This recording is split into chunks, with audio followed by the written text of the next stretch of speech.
Dude, I heard jail for teenagers is like summer camp or something. Dude, I doubt it. It's a punishment, not a privilege, okay? I ain't saying that. I'm just saying I want to, you know what I'm saying, lift weights, build up my street credit. You know what I'm saying, get 3 squares a day, you know? Man, I think you've seen way too many movies. You should get locked on with this story about juveniles in the justice system and see what it's really about. All right, let's see what our reporters had to say. The juvenile justice system is the system through which juvenile delinquents are processed and corrected. Why do we need a system like this? Gumbo TV sent our reporter Morgan to investigate why teens are getting into trouble and what happens to them when they get caught. And what are some common crimes that you've seen come into your offices? The percentages are now greater toward crimes against persons than they were against property now. I've been seeing a lot of juveniles commit auto theft crimes. We see a lot of property crimes, burglary, theft. Well, unfortunately, we find that juveniles commit all kinds of different crimes. We have had juveniles in custody for, anything from a city ordinance violation, maybe shoplifting, all the way up to homicide. Is there any one person to blame for these crimes? If it takes a village to raise a child, is the village to blame for a child's societal trespass? Between the TV set, and the different medias and the peers, it always plays a big part in it. A lot of the cases that I do handle are charged as party to a crime. I'm not saying that they're saying, oh, we're going to go out and commit a crime today, but they are with their friends and they're with a group of people, and then they end up doing whatever they do. The person who encourages someone to steal a purse could be charged as a party to the crime of the theft of the purse. One kid starts beating up another kid and the other kid joins in it and he says no. Well, he's going to be picked on. Mom and dad aren't there saying, come on in, let's jump this person. So I think peer pressure is huge. That's probably the number one cause of what's going on in today's youth. Research shows that minorities make up 60% of prison population. White non-Hispanics make up 43.6%, blacks at 39.2%, Hispanics at 15.4%, and other races at 1.8%. What do these figures tell us? You'll look at, the newspaper and things like that, and you'll probably say, yeah, whatever, that's maybe to be expected because of the area that it happened in. But we all know that it's happening in other areas. Well, I think a lot of it has to do with media coverage. Mm-hmm.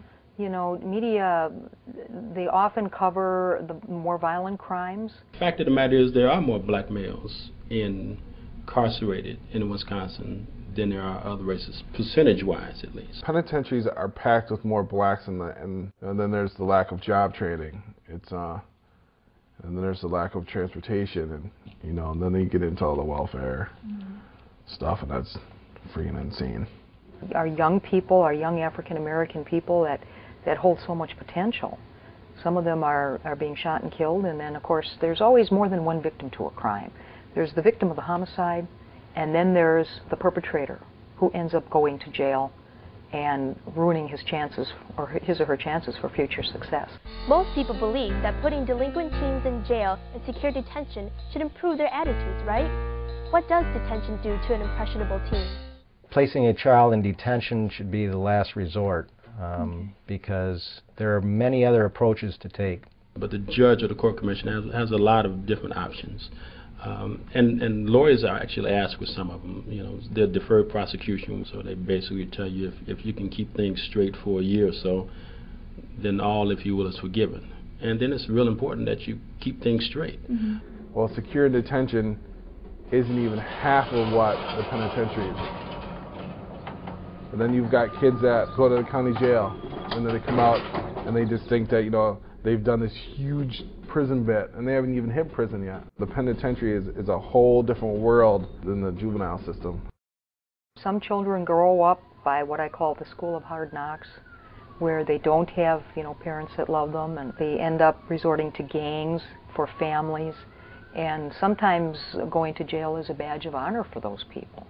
In that case, it's certainly not a good experience because it doesn't turn them around. Mm-hmm. But there are other children who are out there that make mistakes, and they end up in the juvenile justice system, and it's a good experience because it scares them enough so that they determine in their own mind that they don't want to do that again. Experts agree that jail should not be an option for teens. With that said, how can we as a community keep our youth from endangering their future? I really don't think a lot of juveniles are educated on what can potentially happen to them. I think that's a big step right there. I think they need to know about what it means to get themselves into trouble. Spend time with your kids. Know who they are. Know who their friends are. You know, we're so busy in this society making money and doing other things. A lot of the kids, they're hidden, and they kind of reach out, and you know, if the community is not there to help them, they're gonna, you know, go the other path. As a community, we need to reach out to teens and not only show them we care, but act upon it. If we give teens the emotional support and attention they need, this will keep them from the horrors of prison later. This can effectively lower the incarceration rate and provide a better future for generations to come.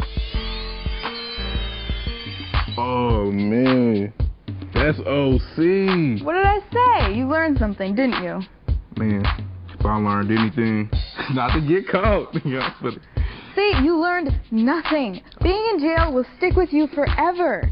Like I said, it's a punishment, not a privilege. I know, I was just playing. Check yourself and don't become another statistic. He's right. Stay tuned. Up next, we're down in Atlanta.